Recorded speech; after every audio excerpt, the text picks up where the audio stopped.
अस्सलाम वालेकुम। आज के इस प्रोग्राम में मुझे जिन मौज़ूआत पर बात करनी है उसमें सबसे पहले तो जनरल आसिम मुनीर की SIFC के बारे में पाकिस्तान के मीडिया में एक खबर छपी, मैं आपके साथ डिस्कस करना चाहता हूं कि हम SIFC के करतूतों के बारे में क्या क्या बातें करते रहे हैं, कौन कौन सी लूट मार हुई जो कि साबित शुदा और सबके सामने है, और जिस लूट मार का हिस्सा, किसकी बात हो रही है? एस आई एफ सी की जिस लूटमार का हिस्सा पाकिस्तानी मीडिया समेत तमाम सियासी जमातें, मैं रिपीट करूंगा, तमाम सियासी जमातें हैं, उसके ऊपर मैं आपके सामने कुछ हकाइक रखूंगा जो हम बाद मौजूआत पे पहले भी बात कर चुके हैं। इसी तरीके से हमारा दूसरा मौजू होगा कि इसराइली वजीर आजम जो हैं वो UAE थे, UAE, यूनाइटेड अरब अमारात, मुत्तहिदा अरब अमारात का जो किरदार है खित्ते के अंदर वो खुल रहा है, वो अयां हो रहा है। मौजूदा सूरत हाल जो पैदा हुई अमेरिका और ईरान की जंग के दौरान, इसके ऊपर जो लेटेस्ट सूरत हाल है उसके ऊपर भी बात करेंगे, और ये भी बात करेंगे कि पाकिस्तान के अंदर कौन सी अहम ऐसी सरमायाकारी है जिसके अंदर इसराइली पंजे हमें नज़र आते हैं। इसके ऊपर हम बात करेंगे। इसी तरीके से बहुत ही अहम डेवलपमेंट, अडयाला जेल के अंदर तौहीन मजहब का इल्ज़ाम का सामना करने वाले अंग्रेज़ी के एक उस्ताद, अटक से ताल्लुक़ रखने वाले, उनका कल इंतकाल हो गया अडयाला जेल में। बिल्कुल आप कह लें मज़हका खेज और बेबुनियाद मुकदमा। मैं जब आपके सामने हकाइक रखूंगा, यकीनी तौर पे सिर्फ सुनते हुए ही आपको यकीन आ जाएगा कि इसमें किसी दलील, किसी सबूत की ज़रूरत ही नहीं। कितना इस मुआशरे में जुल्म है, उस जुल्म की कोई इंतहा नहीं, और जुल्म है कि ख़त्म होने पे आ ही नहीं रहा। हम ये भी बात करेंगे कि आज लाहौर हाई कोर्ट के रावलपिंडी बेंच में तौहीन मज़हब के झूठे केसेस के सामने करने वाले 5 बच्चों की बुरियत की दरख्वास्त लगी है। अहम समात होनी है, लेकिन उससे पहले जो दहशतगर्द हैं, जो पाकिस्तान के ऊपर कब्जा जमा रहे हैं, अपने पंजे गाड़ रहे हैं, और बहुत से टेररिस्ट एलिमेंट FIA और national cyber crime investigation agency NCCIA के साथ मिलकर काम कर रहे हैं, वो दहशतगर्द इस वक्त सोशल मीडिया के ऊपर खौफ व हरास फैला रहे हैं। आपके सामने शवाहिद शेयर करेंगे, लेकिन कोई पूछने वाला नहीं। मुझे आज के ही प्रोग्राम में, इसी प्रोग्राम में जो कराची में मामला चल रहा है, अनमोल एक खातून जो हैं जिनके ऊपर कोकेन की फ़रोख्त का इल्ज़ाम है, उनके हवाले पे जो तबसरे किए जा रहे हैं, जो बातें की जा रही हैं, मैंने उस तनाजुर में भी एक अहम बात करनी थी। कुछ हकाइक मेरे पास भी है, मैंने शेयर करने थे, लेकिन आज के इस प्रोग्राम में शायद इतना ज़्यादा ना हो सके, तो ये अनमोल वाली बात अगले प्रोग्राम में हम करेंगे। बात शुरू करते हैं। SIFC के हवाले से खबर छपी है कि ये SIFC जो कि स्पेशल इनिशिएटिव्स के लिए एक फोरम बनाया था जनरल आसिम मुनीर ने, जिसका मकसद बैरूनी सरमायाकारी, अपेरेंटली मकसद बैरूनी सरमायाकारी को हौसला अफजाई करना, वन विंडो ऑपरेशन देना, और उसके लिए साफ ज़ाहिर आप जानते हैं कि माइंस एंड मिनरल्स के अलावा IT और ज़राअत और इस तरह के 5 टोटल शोबों का इंतखाब किया गया। और वो इंतखाब करने के बाद सबसे अहम जो मसला था वो वही मसला था जो कि जनरल अयूब खान ने जिस दिन इक़्तिदार संभाला था उस दिन से लेकर आज तक पाकिस्तान की फौज की प्रायोरिटी नंबर 1 है। एक नंबर का जो पहला उनका सबसे बड़ा मामला होता है वो ये होता है कि वो जमीन के ऊपर कब्जा और जमीन को अपने नाम करने की जो एक ख्वाहिश है जर्नलों के सीने में, वो खत्म नहीं होती। 2 बड़ी बुनियादी चीजें होती हैं हमेशा से। एक तो जितनी जमीन स्टेट लैंड जो है उसको आप कब्जे में कर सकते हैं किसी न किसी तरीके से। ये नहीं होता, कभी भी ना ही हो सकता कि स्टेट की लैंड है, कोई जर्नल का ये मेरे नाम पे चढ़ गई, ऐसे नहीं होता। ऑब्वियसली हमेशा जनरल अयूब के दौर से लेके आज तक तरीकेकार अपनाए जाते हैं। वो जी उसका ये मसरफ है इस जमीन का, यहाँ पे इस चीज की जरूरत है, अब ये फला प्रोजेक्ट में जाएगी, उस प्रोजेक्ट से फला प्रोजेक्ट हो जाएगी, वो प्रोजेक्ट भी फेल होगा, अगला भी फेल होगा, फिर वो जो है कोई बंदा आके कहेगा, मिसाल दे रहा हूं कि जी नीलाम करते हैं, वो नीलाम होगी, पहले कोई और बंदा खरीदेगा आके, जो कोई जर्नल का दूर का फ्रंटमैन होगा, फिर अल्टीमेटली जर्नल की फैमिली के पास वो सारा कुछ आ जाएगा। ये बड़ा पुराना तरीका है। ये एक ज़मीन की मिल्कियत और एक जो पाकिस्तान में जो भी इदारे जो आप पैसे वाले हैं ना, उनके ऊपर मुकम्मल कंट्रोल हासिल करना। बहुत कम लोग इस बात को जानते हैं, लोगों को तारीख का इस हद तक पता है कि 1957 में फलां तारीख को जो है अयूब खान जो है ना, उन्होंने पहले कोई मार्शल लगाया या फिर बाद में उन्होंने मुकम्मल टेक ओवर कर लिया या जो भी हुआ। जब पहला काम उन्होंने किया था, ये ज़हन में रखिएगा, जब पहला काम उन्होंने किया था तो वो पाकिस्तान क्रिकेट बोर्ड के भी वो साथ ही वो बन गए थे।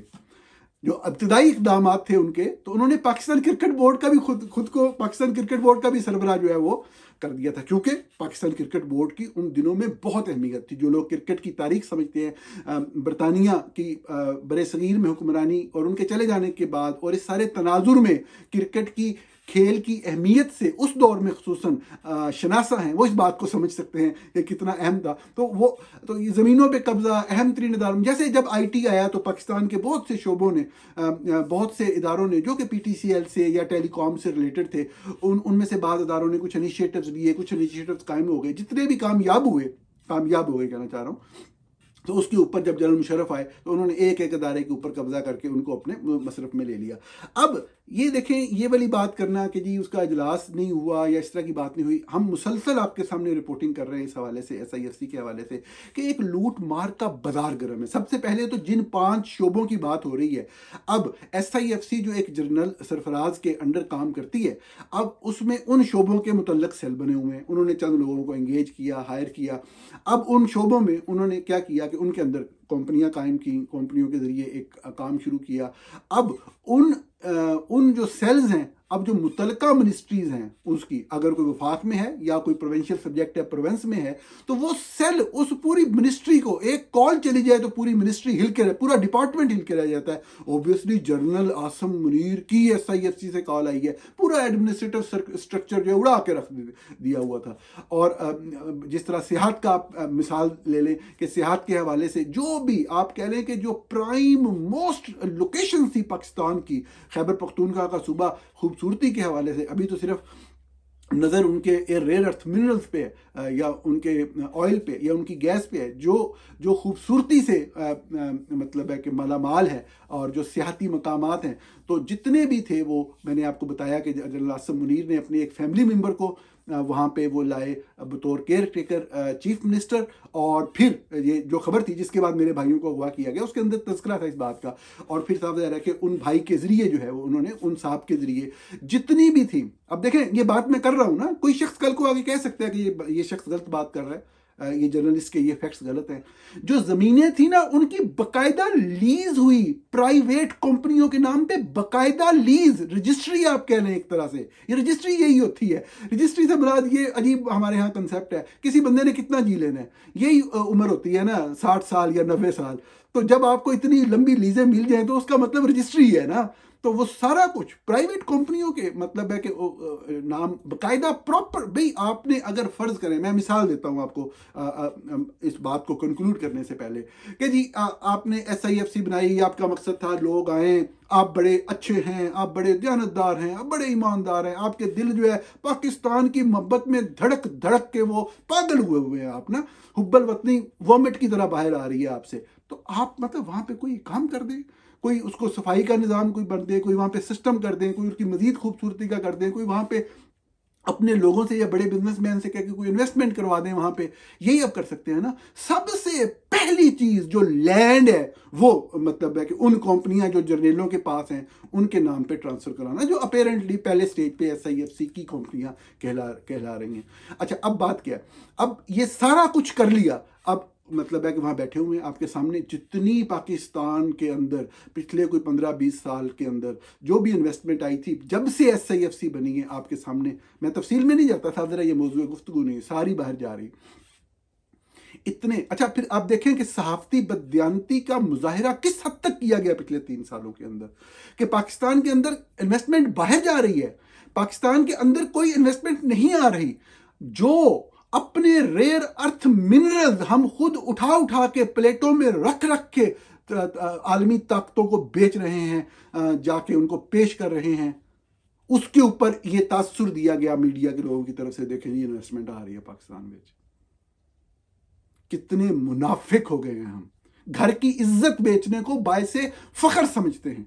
वो चीज़ जो हम खुद एक्सप्लॉइट कर सकते हैं, जिसमें कोई बहुत लंबा वक्त नहीं लगेगा, जिसमें सिर्फ नीयत की ज़रूरत है, जिसमें सिर्फ आगे बढ़ने के लिए कुछ कोशिश की, कुछ काविश की ज़रूरत है, इसके इसके इसके इसके जवाब में दलील क्या दी जाती है, मैं आपको बताता हूँ। दलील ये देते हैं कि जी देखें पैसे नहीं है, पैसे जो है ना वो आएंगे तो फिर ही निज़ाम आगे चलेगा। अगर इस तरीके से पैसे आते हैं, अरे भाई ये पैसे आज तुम्हें अगर मिलेंगे तो फर्ज करें कि तुम्हें $1 अरब मिलेगा, कल को अगर $2 या $3 अरब मिल रहा हो, मिसाल दे रहा हूँ, ये कोई हकमी फिगर नहीं है, अपनी बात को समझाने के लिए मैं फिगर दे रहा हूँ, $2 या $3 अरब की बात हो तो बंदा तुम्हारी बात पे गौर भी करे कि हाँ ठीक है यार, 2-4 साल या 20 साल के बाद अगर मिलने हैं तो चलो आज 1 अरब मिल रहा है तो ले लें। अरे नहीं, वो 1 अरब नहीं, वो 100 अरब की डॉलर की चीज है जो तुम 1 अरब में बेचने जा रहे हो। ये बात हो रही है, नंबर 1। नंबर 2, पाकिस्तान के अंदर सिर्फ और सिर्फ वाहिद मसला निजाम का पटड़ी पे चढ़ना है, निजाम का आइन और कानून के मुताबिक चलना है। सिर्फ और सिर्फ ये मसला है कि जो civilian chief executive of the country है वही हो, फौज का SIFCयां चलाने का काम ना होए, हाउसिंग सोसाइटियां चलाने का काम ना हो, सहाफियों को पाल पोस के एक आधी खबर दे के और बाद में उनको मिस यूज करने का काम ना हो, कारोबार चलाने का काम ना हो। ये सब कुछ अगर ना हो और सियासत में मुदाखलत और पॉलिटिकल इंजीनियरिंग ना हो तो मुल्क फिर तरक्की करेगा। मैंने 12 कहा पिछले दिनों ईरान की बात करते हुए भी कि इस मुल्क को आप $100 अरब दे दे, 5 साल बाद मजीद गरीब होगा। हाँ, जर्नेल और उनकी फैमिलियां चाइना से लेके गल्फ और फिर यूरोप से लेके अमेरिका तक उनकी कंपनियां, उनकी एसेट्स, उनकी प्रॉपर्टियां बन जाएंगी। तो ये मसला नहीं है पैसों के आने वाला, मसला सिर्फ सिस्टम के ट्रैक के ऊपर चढ़ने का है। उसी सूरत में इकॉनमी बेहतर होगी। कोई पागल का पुत्र होगा यार जो कहेगा कि इस मुल्क जिसमें हर जगह पे बम धमाके हो रहे हैं, कम से कम 2 सूबे आपके ऐसे हैं जो कंप्लीटली टेररिज्म हिट है, कोई एक दिन नहीं जाता जहां कोई पागल का पुत्र है वहां पे आके इन्वेस्टमेंट करेगा। कितना दूर है खैबर पख्तूनख्वा इस्लामाबाद से, federal capital of the country से, कभी भी कोई इन्वेस्टमेंट नहीं करेगा। आपके मुल्क के अंदर इंतहा पसंदी, ये मैं अभी बात करूंगा आपके सामने, ये ब्लास्फेमी के हवाले से आप देखें किस तरीके से ये दहशतगर्द FIA और NCCIA के पूरी पैट्रोनाइजेशन के अंदर, उनके पैट्रोनाइजेशन में वो मुकम्मल तौर पे दनाते फिर रहे हैं रावलपिंडी और इस्लामाबाद में। क्या आपके अंदर कुछ थोड़ी सी ये है कि आपने इन गलीज लोगों को हाथ डालना है, इनको कंट्रोल करना है? बिल्कुल भी नहीं है, क्योंकि आपको जरूरत है लोगों को दबा के रखने के लिए, लोगों को डराने के लिए आपको ये दहशतगर्द, मजहबी दहशतगर्द चाहिए। तो कोई डायरेक्शन नहीं है। SIFC के हवाले से मैंने सिर्फ ये अर्ज करना था कि जो बुनियादी मामलात हैं वो ज़मीनें हैं कि जो मैंने कहा कि मीडिया के लोग भी साथ में, मैंने कहा तमाम सियासी जमातें, जी बिल्कुल, वो जो आजम खान थे वो जो इनके जो खैबर पख्तूनख्वा में एक जो वफात पाई केयर टेकर प्राइम मिनिस्टर में, और फिर ये अपने अजीज़ को लेके आए केयर टेकर चीफ मिनिस्टर के तौर पे, जिनको बाद में ये आईनी अदालत में भी लेके आ गए, फैक्ट फोकस की स्टोरी थी।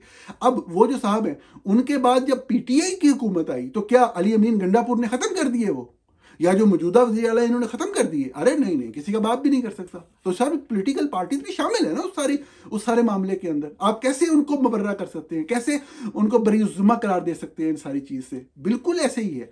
और ये बुनियादी मामला जो SIFC का है वो यही है। मैं आगे चलता हूँ, इस पर मजीद भी मुझे बात करनी है, शायद अगले प्रोग्राम में करें, कुछ और हकाइक है, लेकिन बात लंबी हो जाएगी और मेरे अहम मौज़ूआत रह जाएंगे। जियो न्यूज़ ने रिपोर्ट किया, इसराइल के प्राइम मिनिस्टर के ऑफिस से ट्वीट भी किया गया, लेकिन जो जियो न्यूज़ पे खबर है वो मीडिया की रिपोर्टिंग कवरेज मॉनिटरिंग के हवाले से है। मैं उसके सामने पढ़ता हूँ और फिर आगे चलते हैं। इसराइली वज़ीर-ए-आज़म के दफ्तर की जानिब से बताया गया है कि इसराइली वज़ीर-ए-आज़म नेतन्याहू ने ईरान जंग के दौरान मुत्तहिदा अरब अमारात का खुफिया दौरा किया और अमाराती सदर से मुलाकात की। बयान में कहा गया है इस दौरे के नतीजे में इसराइल और मुत्तहिदा अरब अमारात के तल्लुकात में तारीखी पेशरफ्त हुई। इसराइली मीडिया के मुताबिक हालिया दिनों में अमरीकी हुकाम ने भी तस्दीक की कि ईरान के साथ जंग के दौरान इसराइल ने मुत्तहिदा अरब अमारात को आयरन डोम दफाई निज़ाम और इसे चलाने के लिए फौजी एहलकार फराहम किए थे। इसराइली मीडिया के मुताबिक मोसाद के सरबरा डेविड हरनिया ने भी जंग के दौरान कम से कम 2 मरतबा अमारात का दौरा किया था। इसराइली मीडिया की जानिब से यह भी बताया गया है कि दोनों ममालिक ने एक बड़े एरो पेट्रोकेमिकल साइट पर हमले के लिए भी बाहमी ताउन किया। बुनियादी बात क्या है, इसकी जो भी पॉलिटिकल कॉनोटेशन है मेरा उससे लेना देना नहीं, मैं सिर्फ आपके सामने ये रखना चाह रहा हूँ कि UAE के पहले भी तल्लुकात थे, पाकिस्तान के भी थे, सऊदी अरब के भी थे, तुर्की के भी थे, और तुर्की के और सऊदी अरब के तो बहुत ही अच्छे लेवल के ऊपर आप कह लें कि ट्रेड रिलेशंस भी थे। जो UAE थे और UAE के भी बिल्कुल ट्रेड इसराइल के साथ थी, जो कि बढ़ती चली गई, मतलब जब ये जो भी जंग वगैरह शुरू हुई और जो मामला शुरू हुए पिछले 2-3 साल के अंदर। यूएई, अब सिर्फ फ़र्क ये है कि जो सऊदी अरब है या पाकिस्तान है या तुर्की है, वो खुसूसन पाकिस्तान और सऊदी अरब की अगर बात करूं तो वो अवामी रद्द अमल को कंट्रोल करने के लिए खुल के वो बात नहीं करते, जो बात खुल के जो है वो कर रहा है यूएई कर रहा है। पाकिस्तान जितना सा भी करता है, इसराइल को बाद ये चीज़ भी ना पसंद आती है, वो पाकिस्तान को उसी हैसियत में रखना चाहता है जितनी पाकिस्तान की इसराइल की सोच के मुताबिक हैसियत है। यूएई मुकम्मल तौर पे 100% हर हवाले से बिल्कुल आप कह लें कि ऐसे मुट्ठी की तरह बंद हो चुका है इसराइल के साथ। उनके तमाम दफाई प्रोजेक्ट्स जो हैं वो इकट्ठे चल रहे हैं, साथ चल रहे हैं। अलाइन है साफ ज़ाहिर है कि इंडिया के साथ भी यूएई का बड़ा अच्छा एक वर्किंग रिलेशनशिप है बहुत सारे हवालों से। यूएई की पाकिस्तान के साथ हमेशा हम तो आपके सामने, जो लोग मेरे सुनने वाले, मैंने हमेशा आपको आपके सामने सऊदी अरब के हवाले से, यूएई के हवाले से यही वाली बात की, पाकिस्तान के इसराइल के हवाले से हमेशा यही वाली बात की। अब यूएई जो है उसकी पेनिट्रेशन जो है पाकिस्तान में कि जो मेन इन्वेस्टमेंट जो Pakistan telecommunication company limited है, पीटीसीएल जो है, पीटीसीएल के जो शेयर थे तकरीबन मेरे ख्याल में 26% शेयर जो हैं 2004-05 में एती सलात ने खरीदे, जिसका नाम अब तब्दील हो चुका है। जो यूएई की मेन वाहिद सरकारी कंपनी है जो कि शायद सऊदी अरब में भी इस तरह की सर्विस प्रोवाइड करती है, और यूएई के अंदर भी और इधर पाकिस्तान के अंदर भी कंप्लीट जो मैनेजमेंट कंट्रोल है वो एतिसलात के पास है। जो एक इनिशियल मायदों के तहत जो एक्सेस या इंफॉर्मेशन देनी होती है इदारों को, लॉ इन्फोर्समेंट के इदारे हैं, वो दी जाती है, बाकी कंट्रोल सारे का सारा उनका है। अब आप इमेजिन कर सकते हैं कि एतिसलात यानी कि इसराइल पीछे सारा, और इसराइल का जो भी पूरा एक कंट्रोल है यूएई के अंदर, तो एतिसलात के जो मामला जो पीटीसीएल के इंफ्रास्ट्रक्चर के इस्तेमाल के हवाले से जो आपको पता है पीटीसीएल पाकिस्तान में चाहे जितना भी पुराना हो गया तकरीबन हर घर में है, उसका इंफ्रास्ट्रक्चर कहीं ना कहीं पहुंच रहा है, हर गली शहर मोहल्ले हर जगह पे उनकी इंस्टॉलेशंस हैं। और जब से साफ ज़ाहिर है कि डिजिटल साइड पे गया है मामला, विजुअल और टेक्नोलॉजीज़ ने आप कहें कि एडवांसमेंट आई है उसके अंदर, तो बहुत इजी है हर तरह की चीज़ को जांचना करना। अब आप देख सकते हैं कि कितनी पेनिट्रेशन है। और इसी दौरान ही जब इनका विजिट वगैरह हुआ आपके सामने, पाकिस्तान की जो भी एक ईरान के हवाले से भी पाकिस्तान को एक थोड़ी सी पोजीशन लेनी पड़ी, क्योंकि सदर ट्रंप कह रहे थे कि आप मुज़ाकरात करवाएं। अब खुल के पाकिस्तान ईरान के खिलाफ आता, जैसा कि पाकिस्तान आया, टाइम लाइन ना भूला करें, ये बड़ी इंटरेस्टिंग टाइम लाइन है। आप यकीन माने, आप चंद जो सहाफ़ी आईएसआई या फौज के लिए काम कर रहे हैं, आप उनके काम की, कोई एक दो नहीं, काफ़ी हैं, 8-10 लोग हैं, आप उनके काम की टाइम लाइन देखें, यकीन माने आपको लतीफ़े पढ़ने की ज़रूरत नहीं, आप हंस हंस के दौरे हो जाएंगे। सबसे पहले जब जंग शुरू हुई तो उन्होंने प्रोपेगेंडा शुरू किया कि ईरान कितना गंदा मुल्क है ना, ये क्यों ये करता है और ये हमारे खिलाफ रहा, यहाँ तक कहा गया कि हमेशा हमारे खिलाफ रहा है। हालांकि जो लोग तारीख जानते हैं उनको पता है कि पाकिस्तान और भारत की जंगों, इंक्लूडिंग 65 और 71 की जंग में जो एक रोल था ईरान का पाकिस्तान के लिए, वो बड़ा बाकमाल रोल था और बड़ा एक क्लोज ताल्लुक था। अगरचा वो शाह का टाइम था जब ये आए हैं, जब इनकलाब आया वहाँ पे, जो खुमैनी थे, जब इनका इंतकाल हुआ है, तो शायद पाकिस्तान वाहिद मुल्क था जिसके अंदर 3 दिन तक सोग मनाया गया था कौमी सतह के ऊपर 89 के अंदर। और साफ ज़ाहिर है कि एक बहुत ही क्लोज एक ताल्लुक था, और उसको साफ ज़ाहिर है कि ख़राब इस तरह से किया कि पाकिस्तान जिस तरफ जाना चाहता था, जिस ब्लॉक की तरफ टिल्ट करना चाहता था, उनकी ख्वाहिश थी कि पाकिस्तानी इस्टेब्लिशमेंट जो है ईरान की तरफ हॉस्टाइल हो, जो कि वो थी। और फिर उसका रिस्पॉन्स भी आया। ईरान सही या गलत, मेरे सुनने वाले जानते हैं, मैं तो ईरान की हुकूमत की जो सख्त गिर पॉलिसियाँ या जो अपने लोगों को मारा, मैं उसको खुल के गलत कहता हूँ, और उस वजह से मेरे दिल में कोई हमदर्दी नहीं है। एटलीस्ट मैं बिल्कुल इस बात को ओपनली मानता हूँ। किसी को बुरा लगता है, बिल्कुल लगना भी चाहिए बुरा, क्योंकि मैं मतलब है कि झूठ की बुनियाद के ऊपर कभी भी कोई बात नहीं कर सकता, या अपने दिल के अंदर कोई जज्बात नहीं बना सकता किसी के लिए। लेकिन जो टाइम लाइन है पाकिस्तानी सहाफ़ियों की, वो ईरान को गालियाँ यकदम जो है ना, जो पाकिस्तानी सहाफ़ियों ने ईरान के साथ करीबी तल्लुकात का जो है प्रचार शुरू कर दिया। ये वो वक्त था जब ट्रंप पाकिस्तान के आर्मी के लोगों को कह रहे थे कि आप अब मामला तय कराएं, जो आप पहले कहते थे कि हमारा ईरान से बड़ा हुआ है, तो अब हमने जो करना था कर लिया, अब आप इसको क्लोज अप कराएं। वो तो हुर्मत बंद करके बैठ गए हैं और हमारा कबाड़ा निकलने लगा है। तो अब ये बात वो फिर सारी बात चेंज होती रही, और फिर ईरान बल्ले बल्ले और भाई और इस्लामी तल्लक और ये और वो, फिर जब मुज़ाकरात फिर नाकाम होने लगते थे, फिर वो ईरान की जो कुंजी या चाबी है उसको मोड़ने की कोशिश करते हैं और बंदा हंस हंस के दौरा हो जाता है। खैर, ये तो पाकिस्तान का एक मामला था, लेकिन पाकिस्तान को अवाम को दिखाने के लिए ओवरऑल एक तासुर देना था ईरान के करीब होने का, जो बात इसराइल को पसंद नहीं आ रही थी। और शायद ये जब गए हैं इसराइली वज़ीर-ए-आज़म यूएई में, तो ये टाइमलाइन उससे तो मैच करती है कि उसी वक्त ही शायद जो पैसे वगैरह देते थे यूएई वाले ने, डॉलर शॉलर, वो भी वापस लेने की बात हुई और ये बात इस तरफ गई। आगे चलते हैं, बहुत अहम हेयरिंग होने जा रही है कोर्ट में, लाहौर हाई कोर्ट के रावलपिंडी बेंच में। और ये जो बेंच है ये बेसिकली समाप्त करेगा 5 बच्चों के हवाले से, 5 लोगों के हवाले से, जो कि ब्लास्फेमी के ये झूठे केसेस जिनकी रिपोर्टिंग आप सामने मुसलसल कर रहे हैं, जिनको सज़ा सुनाई जा चुकी है, और उनके हवाले से ये केस वहाँ पे लगेगा। और इस केस के अंदर, इस मामले के अंदर, ये जो अभी आज वहाँ पे लाहौर हाई कोर्ट में होगा, सदाकत साहब जो हैं, जस्टिस सदाकत, वही इस बेंच को हेड कर रहे होंगे। जस्टिस सदाकत की सरबराही में ही एक बेंच ने सिर्फ 2 दिन पहले 6 बच्चों के मामले में, ऐसे केसेस जिनके ऊपर पहले बिल्कुल सेम नेचर के केसेस जिनके ऊपर पहले जो हाई कोर्ट जो है वो ज़मानत दे चुकी थी, ज़मानत की हद तक तो कोई मसला नहीं था, तो बिल्कुल उसी नेचर के केसेस के अंदर उन्होंने रीट्रायल का। और एक उसमें तबस्सुम नाम के बच्चे हैं जिनका 3 दफ़ा ट्रायल होगा, मतलब 2 दफ़ा पहले ट्रायल हो चुका हुआ है। आप देखें, लोगों की ज़िंदगियाँ तबाह हो गई और किस तरीके से। और ये एक साहब है, इनका नाम मोहम्मद उस्मान सिद्दीकी है, ये टेररिस्ट हैं, रावलपिंडी से हैं और ब्लास्फेमी गैंग के रावलपिंडी के बड़े अहम रुकन हैं, एफआईए के लिए, एनसीसीआईए के लिए काम करते हैं। और अब इनके अपने जो ऑफिशियल पेजेस हैं, मैं वो दिखाना नहीं चाहता, सादर है, वो भी वो हेट मॉन्गरिंग में और उसको नफरत अंगेज पैगाम को फैलाने में आएगा। अब वो लोगों को कह रहे हैं, जस्टिस सदाकत साहब तक ये बात साफ नहीं पहुंचेगी, या चीफ जस्टिस ऑफ पाकिस्तान तक नहीं पहुंचेगी, जो मुदई हैं मोहम्मद उस्मान सिद्दीकी, वो सोशल मीडिया पे लोगों को इकट्ठे कर रहे हैं, जत्थों को लाहौर हाई कोर्ट पे हमलावर होने का कह रहे हैं जी। 5 गुस्ताखान रसूल जिनके ऊपर ये इल्ज़ाम, और जिस तरह के झूठे इल्ज़ाम आपके सामने बारहा एक एक का पोस्टमार्टम करके डिस्कस किया गया, तो वो उस हवाले से लोगों को इश्तियाल दिला रहे हैं और लोगों को बुला रहे हैं कि जी आप पहुँचे। और इस हवाले से मैंने खैर सोशल मीडिया पे कुछ पोस्टें शेयर की हैं, जिनको इंटरेस्ट हो, अगर कोई देखना जांचना चाहता है कि जी सबूत दें, तो वो वहाँ जाके देख लें, यहाँ मैं उसको क्या दिखाऊँ। लेकिन आपको ये ज़रूर बता दूँ कि सैयद अली हुसनैन एक बेटे थे, फैसलाबाद के नौजवान बच्चे थे, और उनको इसी शख्स मोहम्मद उस्मान सिद्दीकी, इसी की कंप्लेंट, ये मुदई है सैयद अली हुसनैन के केस में भी, और वो बेचारे रावलपिंडी में ही जो है वफ़ात पा गए थे, अडियाला जेल के अंदर ही उनकी वफ़ात हो गई थी।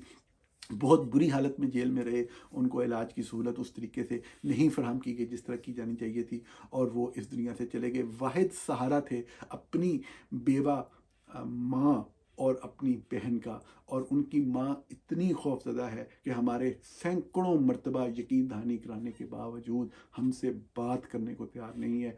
वो घर है जिसके बारे में मैं आपको गवाही दे सकता हूँ कि यकीनन फाके होते हैं, लेकिन अब क्या किया जाए, ये जुल्म का एक निज़ाम है। इसी केस में सैयद अली हुसनैन की जो है वो 2-3 साल पहले जो है वो वफ़ात हुई, और उसी केस के अंदर जो है वो लोगों की अभी आज के दिन, आज जब हम बात कर रहे हैं जुमेरात के दिन, रावलपिंडी में जो लाहौर हाई कोर्ट का बेंच है, जस्टिस सदाकत की अदालत में केस लगना है, जो उसी केस से मुतल्लक लोग हैं। अब एक तरफ तो ये कहा जाता है आपके सामने कि जी हम कानून के मुताबिक चलेंगे, ये करेंगे, वो करेंगे, लेकिन जस्टिस सदाकत की अदालत होती है और हम देखते हैं कि वहाँ पे जत्थों के जत्थे हमलावर होते हैं, कोई पूछने वाला नहीं, कोई बताने वाला नहीं। ये अभी मैं आपके सामने SIFC की बात कर रहा था, SIFC जो है वो उसकी वो कोशिश कर रही है लाने की इन्वेस्टमेंट, और ये टेररिस्ट खुले फिर रहे हैं। मैं आपको हमेशा एक बात कहता हूँ, इन लोगों के ऊपर ये इल्ज़ाम है ना, इन्होंने जुर्म किया है, ठीक है, यही इल्ज़ाम है कि जी ये इन पे तौहीन के हवाले से जो भी इल्ज़ाम कानून के मुताबिक साबित हो रहा है, कानून के मुताबिक सजा दे दें। लेकिन अगर आप ये साबित करना चाहते हैं कि फेडरल इन्वेस्टिगेशन एजेंसी FIA और NCCIA, national cyber crime investigation agency दहशतगर्दी के पीछे नहीं है, ये दहशतगर्दों के सपोर्टर अदारे नहीं है, तो आपको मोहम्मद उस्मान सिद्दीकी को पकड़ के भी जो पोस्टें की हैं, जो लोगों को कहा है कि लाहौर हाई कोर्ट पहुंचे, रावलपिंडी बेंच, उनको भी सजा देनी होगी। जो अनिका अतीक जिनको जस्टिस साहब ने बरी किया था ब्लास्फेमी के केस के अंदर, उसका जो मुद्दई था उसको आपने पकड़ के जेल के अंदर बंद करना है, नहीं तो आप आगे नहीं चल सकेंगे। आपको एक दर्दनाक किस्सा सुनाता हूं और फिर अपने इस वीलॉग का इख्तिताम करता हूं। कल के दिन अडियाला जेल में वफात हुई है। एक इंग्लिश के उस्ताद थे, उनका नाम फ़र्रुख साहब था। फ़र्रुख साहब अटक से बिलोंग करते थे, किसी वजह से उनकी नौकरी चली गई, कुछ मुश्किल हालात में गुजर रहे थे। उनका अपनी भाभी यानी कि अपनी सके भाई की बीवी से एक झगड़ा था, जो कि बड़ा वाज़ेह है कि वो जायदाद का एक तनाज़ा था। तो वाकया क्या है मैं आपके सामने बयान कर देता हूं, आप खुद सोचिएगा कि वो वाकया क्या हो सकता है। वाकया ये था जी, जो बयान किया गया कि जी बच्चों ने शोर मचाया जी, कि जी कुरान पाक का जो है ना वो गंद में फेंक दिया, कुरान पाक गंद में फेंक दिया, कुरान के सफ़े गंद में फेंक दिए। अब वो तो बच्चों की वालदा आई, बच्चों की वालदा जो थी वो भाभी थी, और फिर वो सारा मामला आगे चला, और जो लोग कैद थे इनके साथ अडियाला जेल में, वो ये सारा कुछ बताते हैं। और ये FIA का केस नहीं है, ये अटक पुलिस का केस है। और पहले उनको 1 साल तक तकरीबन अटक के एक जेल में सोलिटरी कन्फाइनमेंट, एक बंद कमरे में रखा जाता है। यकीनी तौर पे उनका जो एक साइकोलॉजिकल सिचुएशन है वो डिस्टर्ब होती है उस दौरान 1 साल कैद तन्हाई में रह के। सफदर है कि और फिर उनको 2023 में इधर अडियाला जेल लाया जाता है, जहाँ उनको इंतहाई मतलब बुरे हालात में रखा जाता है। और कल उनकी वफात हुई। उनके साथ जो लोग रहे उनसे मैंने बात की, और पता लगता है, जो फैमिलीज़ के ज़रिए मैं बात कर रहा हूँ, कि इंतहाई काबिल आदमी, इंतहाई पढ़े लिखे आदमी, मुसलसल अखबारात का, इंग्लिश कुतब का मुताला करने वाले, लोगों को बताने वाले, मिलनसार, साहिब इल्म शख्सियत थे। और लोग हैरान थे कि ये बंदा यहाँ पे क्या कर रहा है। और सिर्फ ये है कि इनके ऊपर तो तौहीन रसालत वाले जो कहानी घड़ी जाती है ना, वो भी नहीं, मतलब वो कुरान के हवाले से था। और कुरान के हवाले से भी जब तफसील जानी गई तो पता लगा कोई नूरानी कायदा होता है, तो उसके सफ़ात मतलब वहाँ पे कुछ ना कुछ तो पेश करना था ना। तो वो एक पढ़े लिखे एक इंग्लिश के उस्ताद के ऊपर जो है वो इस तरह का मामला बनाया गया। 2023 से देखें वो बेचारे सड़ रहे थे जेल में, और आखिरकार कल उनका तबी सहूलियात मुयसर न करने की वजह से इनकार हो गया। नेशनल मीडिया को क्या पड़े। ये वो मुल्क है जिसमें आप लोग रह रहे हैं, ये वो मुल्क है, ये वो निज़ाम है कि ये तो बेचारे आम गरीब लोग थे। अब इनका तो कोई वो भी नहीं होगा कि जी कोई NGO, कोई माफिया या कोई ऐसी चीज़ कि ये बेचारे देखें ये किस तरह की वो बेचारा ज़िंदगी गुजार के इस दुनिया से चला गया। और इल्ज़ाम आप देखें, इल्ज़ाम की नोयत देखें, कोई जी शऊर इंसान ये कर सकता है। अगर आप थोड़ा सा भी अपने दिल के अंदर, अपने जहन के अंदर शऊर रखते हैं, तो आप यही कहेंगे कि यार नूरानी कहता छोड़ो, असल कुरान के सफ़े भी होते और वो बंदे को देख लिया जाता, वीडियो बना ली जाती उस बंदे की, तो उस बंदे को पकड़ के हॉस्पिटल ले जाया जाता कि भाई इसको कोई प्रॉब्लम है, कि ये एक चीज़ जो मजहबी तौर पे बहुत सी बड़ी तादाद में लोगों के लिए एहतराम के काबिल है, उसके साथ ये मतलब इस तरह से कर रहा है, तो इसको कोई प्रॉब्लम है। बजाय इसके घटिया गलीज बेहुदा ज़हन रखने वाले, नाम नहाद मज़हब बड़ा हुआ है इनके अंदर, और इस मुल्क को, इस वतन को तबाह कर रहे हैं, इन लोगों को तबाह कर रहे हैं। इससे दर्दनाक कहानी कोई हो सकती है? लानत है उस निज़ाम के ऊपर जिसके अंदर ये सब कुछ होता है। और इसके अंदर होते हुए हम SIFCयाँ ही चला सकते हैं, और हम यही देख सकते हैं जो हम देख रहे हैं खैबर पख्तूनख्वा बलूचिस्तान में, और मुल्क की माशी सूरत हाल और अबतरी की सूरत हाल, जहाँ पे लोग साइकोलॉजिकल पेशेंट्स बन चुके हैं फ़ौज के कायम किए हुए इस तरह के निज़ाम को देखते हुए। फ़र्रुख साहब इस दुनिया में नहीं रहे, अल्लाह ताला उनके दर्जात बुलंद करे, उनकी मंजिलें आसान करे, और वो निज़ाम जो ये हाई कोर्ट्स के जजेस की वजह से, और FIA और MCCIA और ब्लास्फेमी गैंग के एक जोड़ की वजह से कायम हो रहा है, मजबूत हो रहा है, हम सबको अल्लाह ताला ये तौफीक दे कि हम इसको कमज़ोर करने की कोशिश सही कर सकें। बहुत शुक्रिया प्रोग्राम देखने का जी। आपसे कल फिर मुलाकात होगी।